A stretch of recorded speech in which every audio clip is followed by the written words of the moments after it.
I want you to imagine something for a second.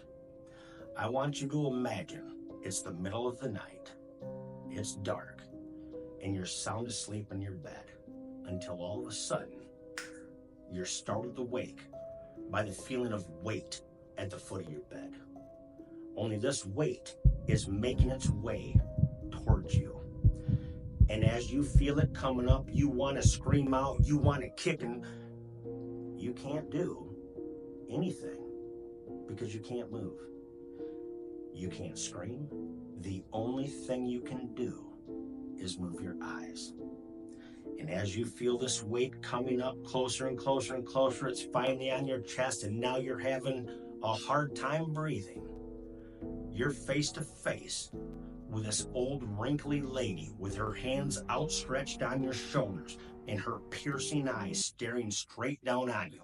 And right as you're thinking, dear God, she's gonna kill me, your heart is also racing so fast it could stop at any second, because you are face to face with the old hag. But before we get into that, good morning, good afternoon, good evening, wherever you may be. I'm your host, Mr. Biggs, coming to you from the great state of Michigan, using the Aurora Borealis to amplify my voice through your speakers to all four corners of the world. I'm here to bring you true, scary, mysterious, and sometimes the most outrageous stories ever heard on the World Wide Web. Let's get into it.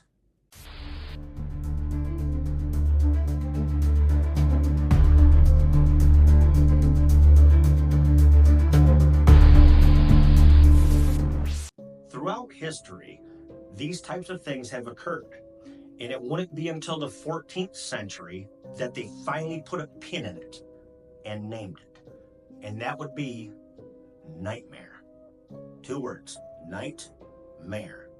Night because it was dark, mare because that was the term used for a woman back in those days, especially if you were talking about them in a negative way.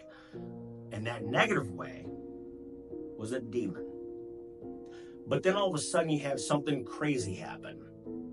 Women started reporting these dreams too. And then that gave birth to 2 names, succubus and incubus. Succubus would be the word that would describe a female demon.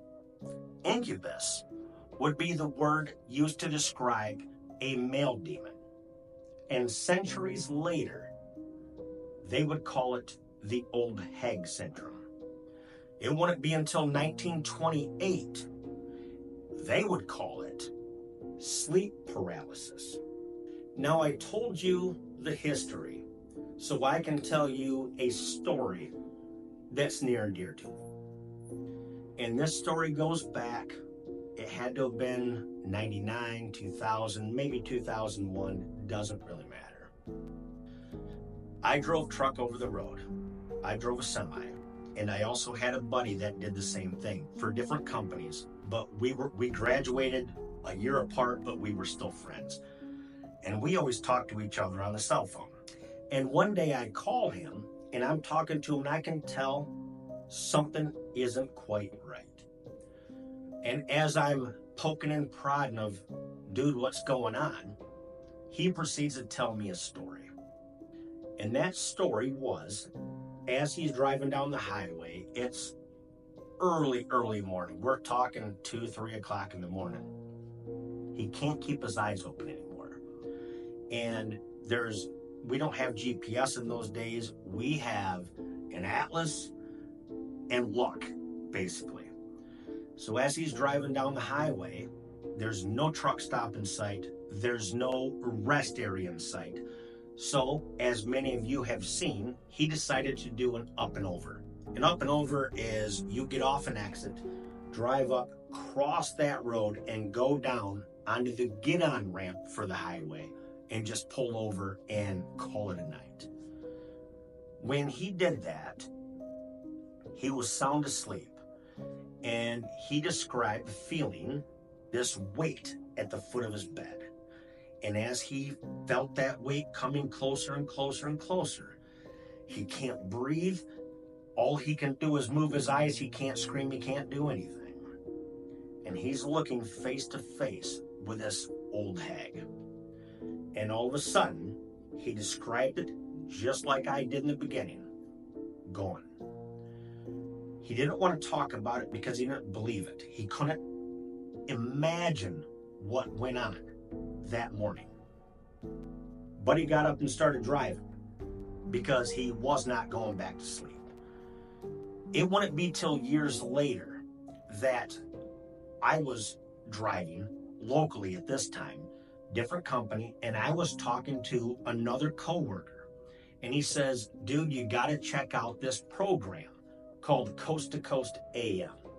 Now, at this time, it was primarily Art Bell, but George Norrie was filling in a lot. So Art Bell might have been on 1 or 2 times a week. And I tuned into it, and I think they were talking aliens or they were talking something like that. But it caught my interest. So I listened to it for weeks. And one episode came on. It could have been a caller. I don't remember. But I remember what I heard. And it was a guy talking about the sleep paralysis and the old hag. And all of a sudden it clicked in my head. Wait a minute. Years earlier, my buddy told me the story. He had no idea about the old hag syndrome, but yet he experienced it. Not just sleep paralysis. This lady on top of his chest. And I just couldn't help but wonder, how in the world could somebody that knew nothing about this experience it? Years later, I've got a guy talking about it. And come to find out, millions of people experience the exact same thing. How is that even possible? I don't know. The only thing I do know, she'll come for you in your sleep. Sleep tight.